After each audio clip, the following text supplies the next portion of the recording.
So today we're here to talk about your CV. And I guess ultimately your CV is a document that you'll have throughout your entire career. It represents the professional you, and I think we're going to go into what not to do very soon. And I think where a lot of people get mixed up is this is not your Facebook page. This is not anything to do with your choice in sex life. What you do in your private life is your private life. Of course, you can touch on things that you're interested in, but this is the professional version of you on paper. And it's the first impression that employers will have of you. So you've got to keep that in the back of your mind always. Little fact I threw in for you, this is from the Goff website. That 88% of recruiters now read CVs on their mobile devices. So you have less than 8.8 seconds to grab their attention. I have a very short attention span, so I can definitely attest to that. So how do we write a CV that will do exactly that? So we're going to start with what not to do. I've got a couple of examples not the really funny examples, although we can talk about those too if you like. And some of this might seem very obvious, but I tell you, daily, I get things in this list that come up. It's just the basic 101 CV writing. So brightly coloured backgrounds, crazy fonts, they do not belong here. When we're talking about 8.8 seconds, that is how to lose my attention in 8.8 seconds, is to have a whole heap of, it's very unprofessional. So too much junk on the page, stay away from that. Meaningless introductions, an objective that makes no sense or is completely insane. Again, it sounds really obvious, but if you're applying for a job and your objective is completely different to the job you're applying for, you're wasting your time. You're wasting everyone's time. So too much private information, touched on that before. A childhood email address. Does anyone have Hotmail addresses here? Am I showing my age? I may be. Yeah, okay. My Hotmail address was joey4855@hotmail.com. Probably, it's a nickname, it's probably not so professional, but I have seen some very interesting Hotmail addresses come through that you can tell they've had them for 20 years or whatever. Sexy mofo at, whatever. We don't need that. So be aware of that. It does leave a lasting impression. Applying for a position or multiple positions for which you're not qualified. Can I just find out from you guys? I think we've got a lot of students, a lot of the small group. Is there anyone that's already in the industry? I think, yep, we've got a couple. Is there anyone else that's already working in property or in the industry? I think there's a couple from outside of property that are already working. No? Okay. So we are I'm sort of aiming this towards graduates and people with sort of not too much experience, but it will transcend for you guys that are already working in property as well. So burying important information. Now, this is usually done with gaps in employment. If you've gone to prison and you don't include that in there, don't bury that information, although we don't want that either on your CV. But I guess, we want to be very honest and transparent about what we've been doing with our time. Spelling errors, typos, poor grammar. If we open a CV up and you see red squiggly lines under everything, it's just a very simple spell check. Read through it, get someone else to read through it. It's 101, so very important.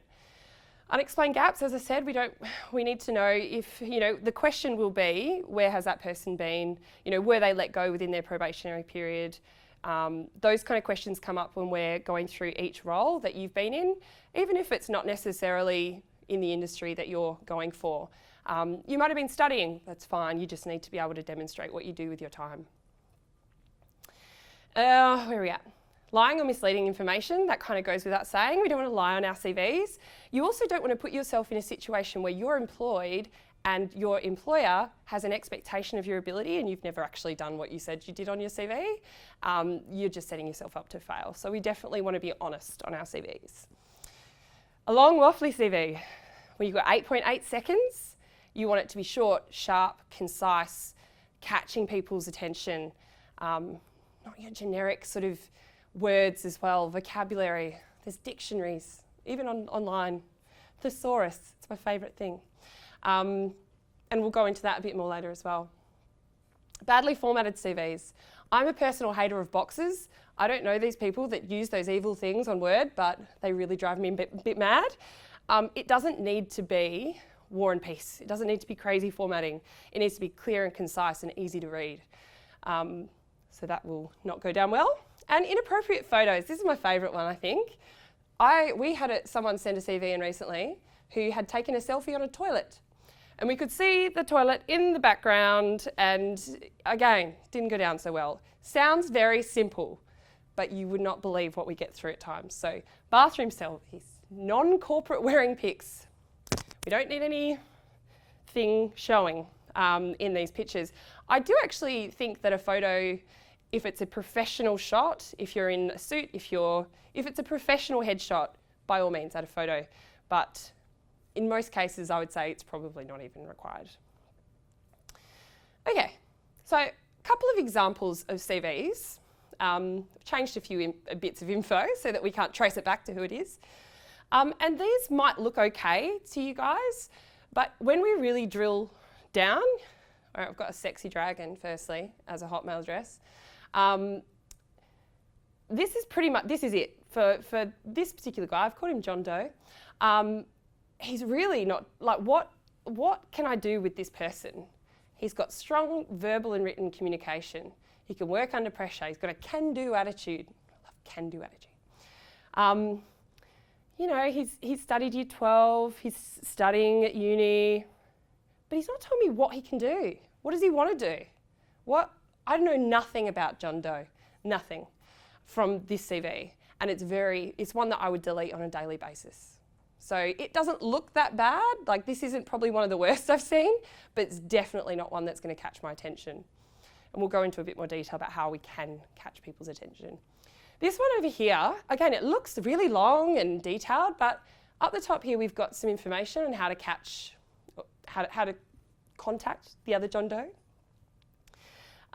We've got then a little statement, and then he's taken up some more time with personal information that he's already included up the top. So he's just filling the gaps. What else have we got here? Key skills.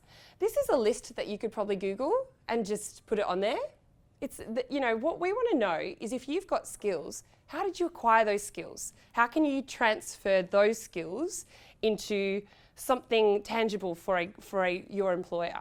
What is it that you can do with your skills that's going to help their business, be better in that particular job that they're advertising? So key skills are great, but you need to elaborate, because a list will just go unnoticed.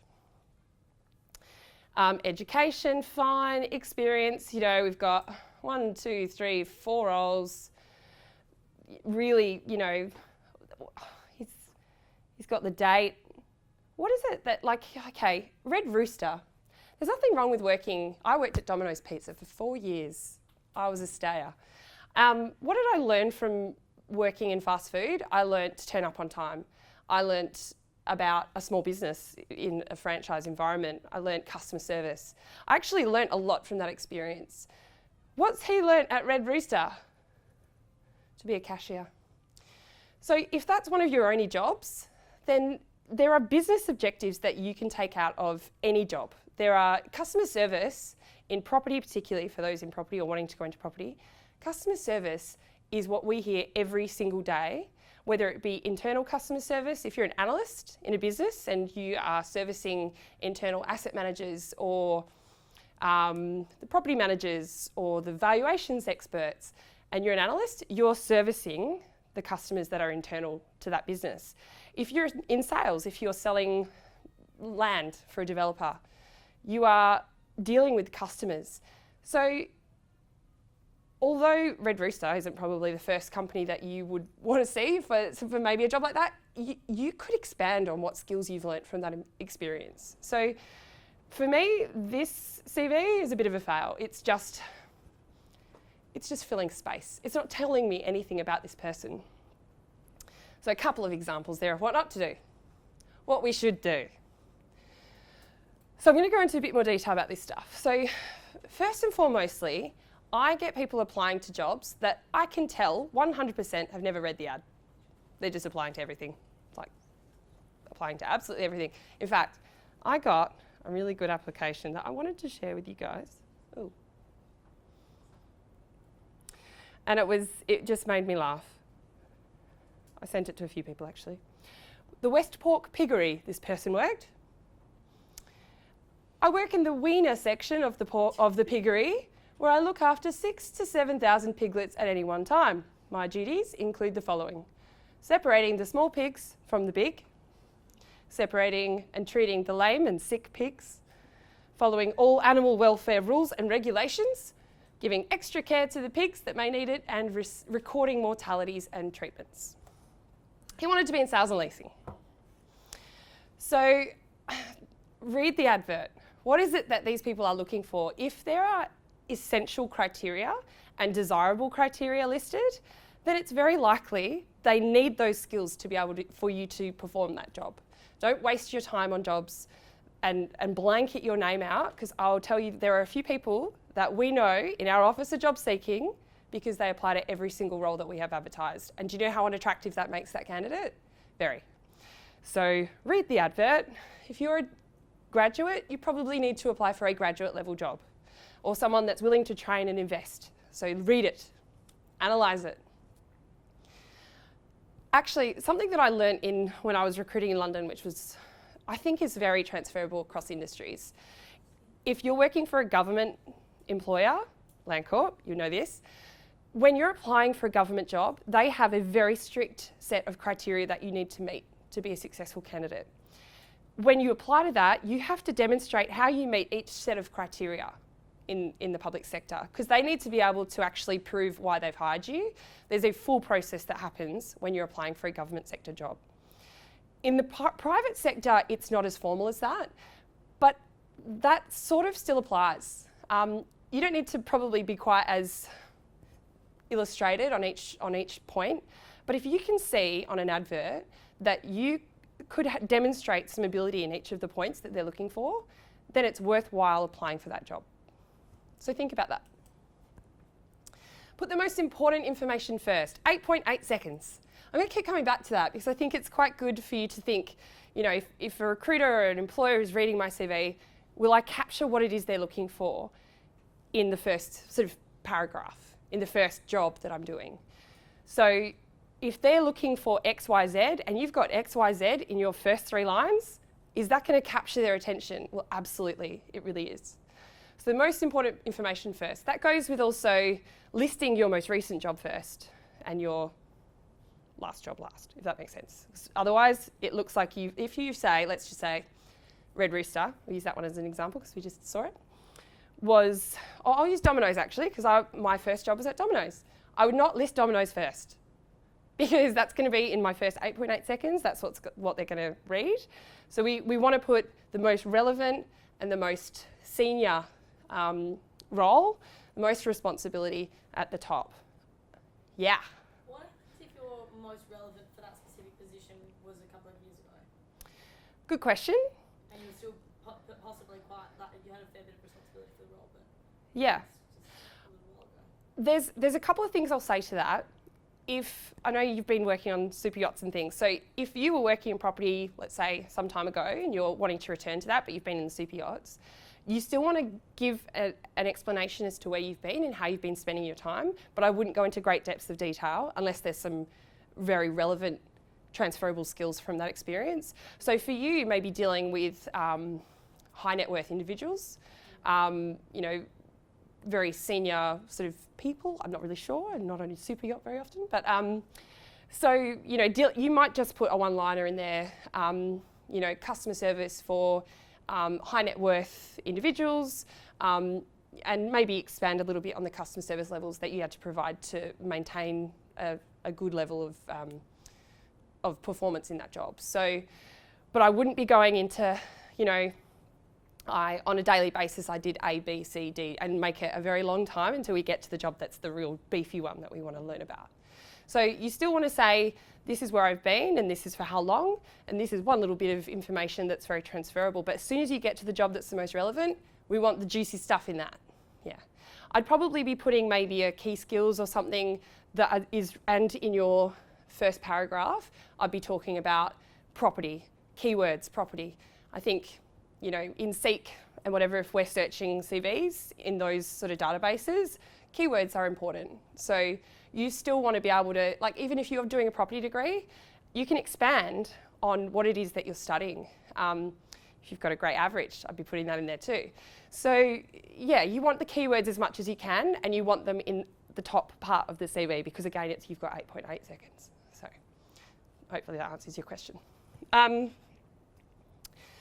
Demonstrate your qualities and strengths. So I sort of touched on this earlier. Vocabulary is a big thing for me.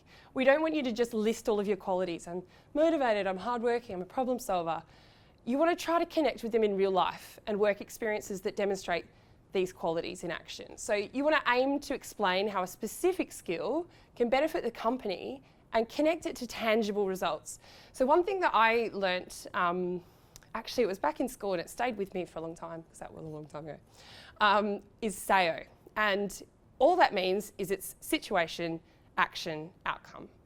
So and I guess this again goes back to probably, you know, if you're applying for a public sector job, you're trying to demonstrate how you meet certain criteria or how you have a certain skill, then you want to give a situation and you want to give the actions you took to get there, and you definitely want the outcome if it was successful. Use bullet points. So employers or recruiters seldom have the time to read long paragraphs of text. So true, I told you before, I have no attention span, and 8.8 seconds, you know, you're not going to be reading big long paragraphs. So punchy, good words, you know, again, if you're going to be going through, I'm really hardworking and I'm a real people person, it's really blah, blah, blah. We want something, you want to be dynamic and you want to be motivated, and you know, there's vocabulary that you can use to make you stand out. So explore that. What is your ultimate goal? And you guys might not actually know what that is yet, even if you're already working in the industry. So you need to work out what jobs are out there. You know, you've got valuations, the guys that are doing degrees in valuations. You can be a valuer, but actually valuations degrees can be very useful in things like asset management. And a lot of people don't even know what asset management is. You know, you could have a portfolio of property and, you know, oversee the leasing at a high level, but to do that, you need to be able to understand the value of that property and how the leasing can actually impact that at in a commercial building. So do you actually know what roles are in property other than the one that you're studying specifically? If not, that's something you guys need to explore. And the more people you know in property that you can talk to and have mentors, the more you'll understand what options you've got.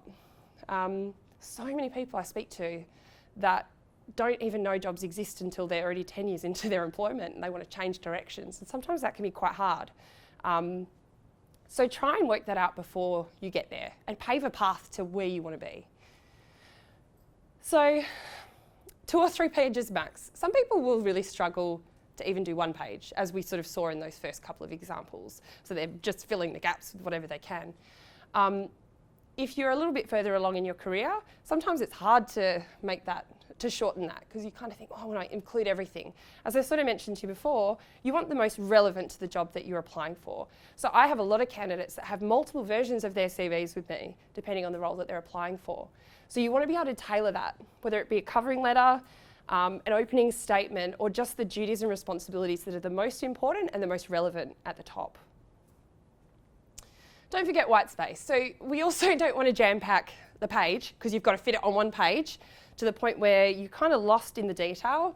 A lot of people use the boxes to fill all the space. You don't need to do that. You can have white space and you can expand onto 2 pages.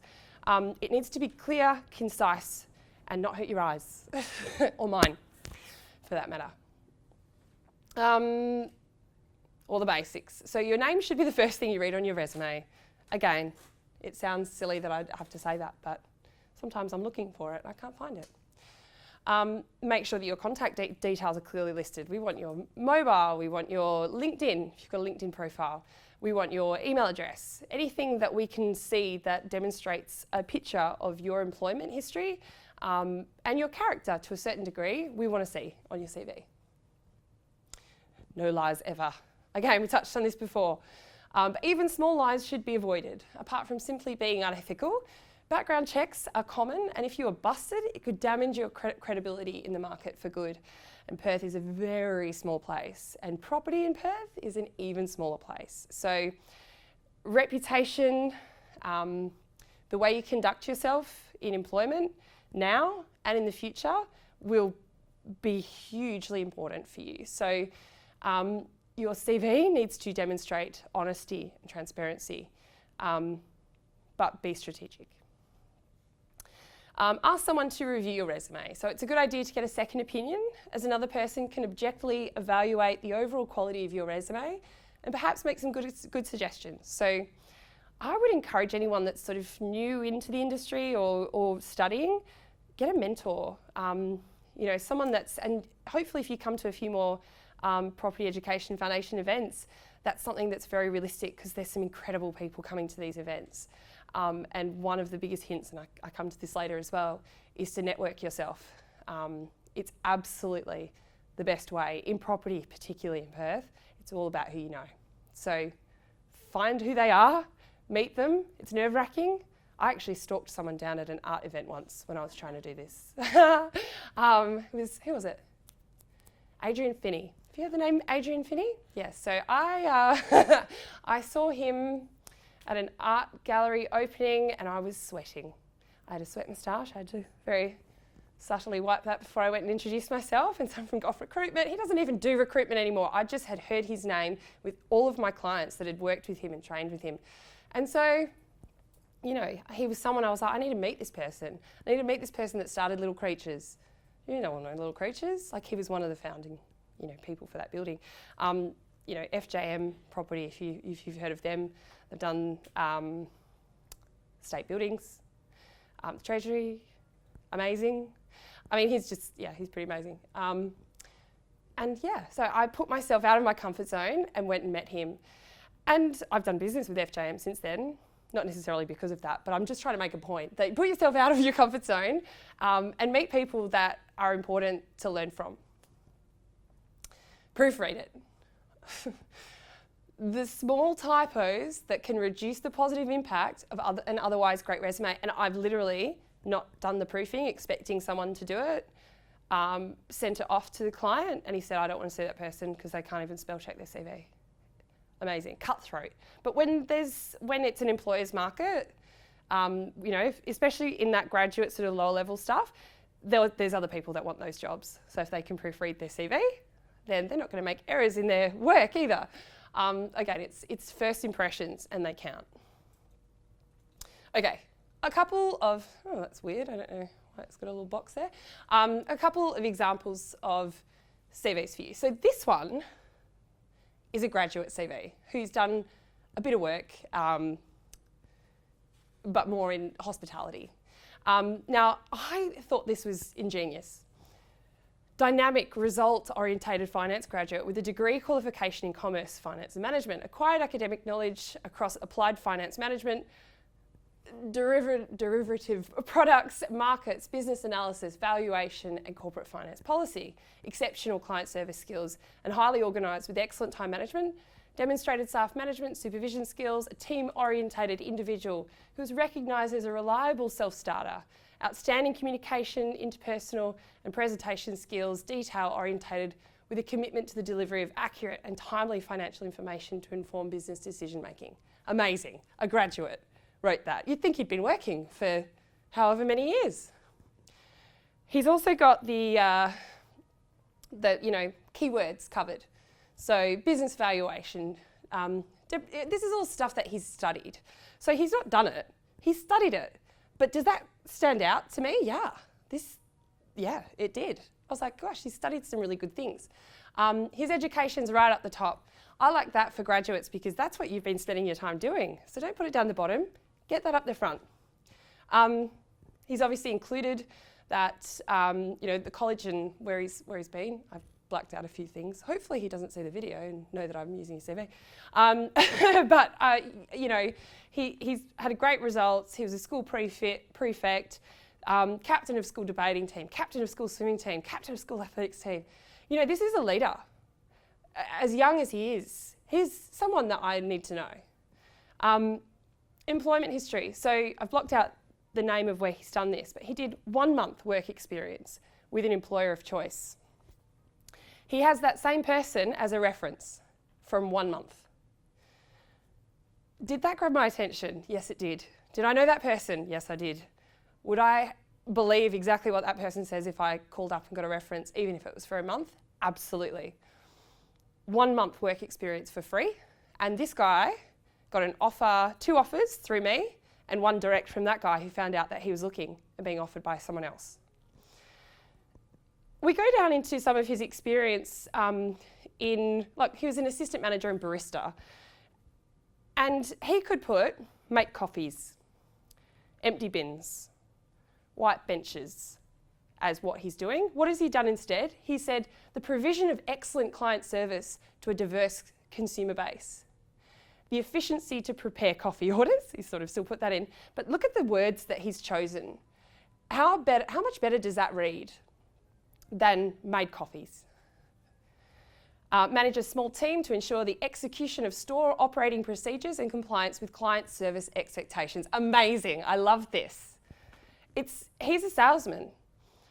And then he's got key achievements. I love key achievements, by the way, because it can be short, sharp things that I can see that you've done well that paint this picture of why you would be a great candidate. Key achievements. Successfully completed a Certificate 3 in Hospitality. Awarded 2015 state winner of barista competition.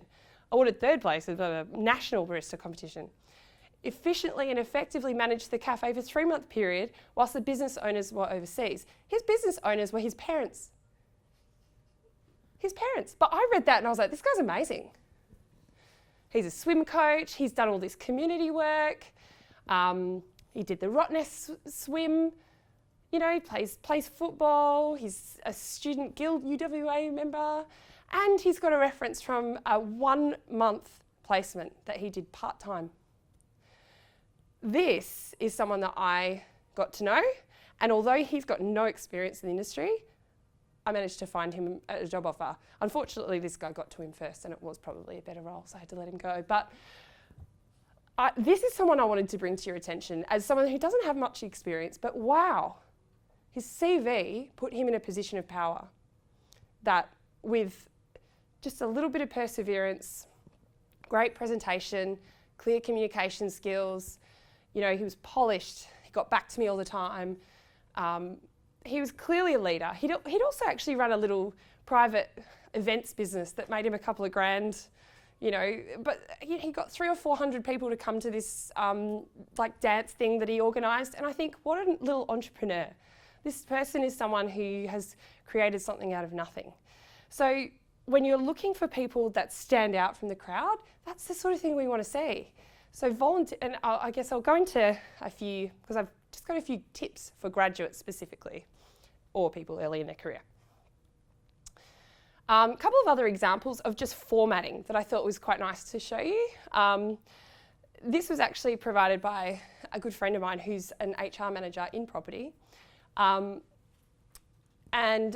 she's, I like this because she's got up the top a bit of a mission statement, which was really nice. So supports organisations with effective integration and administration of HR processes and systems. And this is just setting the scene for what this person does. It's short, sharp, but great language in that first punchy sort of statement. And then you've got the skills where those keywords are going to jump out at you. Bit of a career snapshot, and then it goes into, and like even the career snapshot, when you've got 8.8 seconds and you've got some great roles or opportunities that, I mean, if you've got Red Rooster and Domino's on there as your career snapshot, you may not want to do that. But once you sort of get into it a little bit, this sort of thing's great. So, you know, you can kind of go into a bit more detail on those as we go through. This is a separate CV on your right. Which again, you've got your education up the top. This is someone that's probably that mid-tier sort of experience with a couple of years, and yeah, I just thought the layout was really good. I liked the core competencies in this one. It's very clear, it's not too wordy. Customer service in there, commitment, dedication, leadership. Again, language really can make a difference to being a go-getter and a people person. A special note for grads. Volunteer. So as that example before demonstrated, it's amazing what a name and a little bit of free work can do for your career if you can get in there as well. So even on a part-time basis, a career in property can hang on the recommendation of a respected name in the industry because everyone knows everyone. So note down any volunteer work in your CV and even just having the right company on your CV can make a really big statement. Transferable skills are everything. So as was demonstrated in my Star Graduate CV example, it doesn't necessarily have to be from the property industry that you've got skills. It can be from other industries, but you need to identify what it is that they're looking for and build on those as transferable skills. So I've got here, are you in sales? Does making a sale and hitting a target really satisfy you? Customer service resonates across the industry in every asset class. I use the sales example because if you're currently in retail or you're in car sales or you're doing something where you're hitting targets, well, you could be in land sales, you could be in residential sales, you could be in commercial sales and leasing. There's a lot of sales in property as well, so it's an option. Promote yourself. Immerse yourself in the industry events. Property Education Foundation, the Property Council, the UDIA, the Australian Property Institute, all great networking opportunities and opportunities for you to get in front of the right people. Because like I said before, sometimes it's not what you know, it's who you know. And explore what your options are. Do you know what jobs are in the industry? If you know what your end goal is, pave a path to get there and be strategic. So if you think about, we're having, I think the retail event is next for property education. Retail's almost overlooked sometimes, but is retail booming in Perth at the moment? Maybe not in a sales perspective because we're about 20 years behind the rest of the country, but wow, is development going off. And it's so exciting to see what we're going to do for retail in the country in the next 5 years. Because every shopping centre that you visit is probably going to be redeveloped in the next 5 years. So there's so much going on. But do you know what jobs there are in retail? Would you be a centre manager? Would you be a retail manager? Would you be in leasing? Incredible business, huge money. There's so many options that you may not even be aware of. So work out what that is, work out what companies do it the best, and pave your path to get there. Professional picture only. We touched on this, the toilet selfie, it's not welcome. Grads in the industry are seen as innovative, hungry to learn, driven, energetic, and can breathe a much needed life into teams. So feel free to include a pic, but only in corporate attire, headshot, and we don't want any criminals. So keep that in mind. Tailor your cover letter. Research the company. Amazing. If you put, as a graduate particularly, because you can just see graduates applying for every grad role, but if it's the one you want, research the company and tell them what it is that interests you about their business. That effort that you make will make you stand out from 100 other applicants that they are applying to every graduate job out there. Be articulate. I've spoken a bit about this one. I want a challenge, I'm a people person, I'm good at blah, blah, blah. If you need to use a thesaurus, do it. There are a lot of great words to describe how great you are. I've used great twice there, I probably could have used a thesaurus actually. And have a punchy, dynamic impact on your reader. And quantify results. If you've achieved something great and that can be measured, include this in your CV. So what % did you achieve? What increase in dollars did you achieve? How many new members did you attract? How many kids did you coach? Giving scale to what you do is very powerful. So if you've increased something from nothing to 20, awesome. Put that in there, quantify it. Not just say, I've increased sales. It's nothing. There's lots of opportunities for you to quantify and give some scale and guts to your CV. So I absolutely 100% love it when people do that. I think that's pretty much what I've got. Good luck. So I guess sort of, I want to put it out to the floor if there's any questions on any of that stuff. Yeah, look, it's a personal preference. Okay. Some people just put references available on request because they do not want them contacted. But saying that, you looked at that example and it had a reference on there that got my attention. So, because I was familiar with that name. So it is personal preference. I mean, if you're very confidentially looking for work, you may not want someone contacted, and just because everyone knows everyone in property, they can do sneaky little calls because they're all mates. Yeah. So, you may want to keep that on the down low. That's me being very cynical and probably a little not trustworthy, but yeah, it's really up to you what you do. If you're going through a recruiter, then you can discuss references with them when you talk to them. And what we do sometimes to beef up your CV, I did it with that person because I knew his reference. It's kind of hard to go through a really formal reference because they're not necessarily in employment, they're volunteering. But I just called and got quite a casual reference and was able to attach that to his CV when we sent it out. So that actually can really beef up and make that person look very attractive. Yeah, so references are good.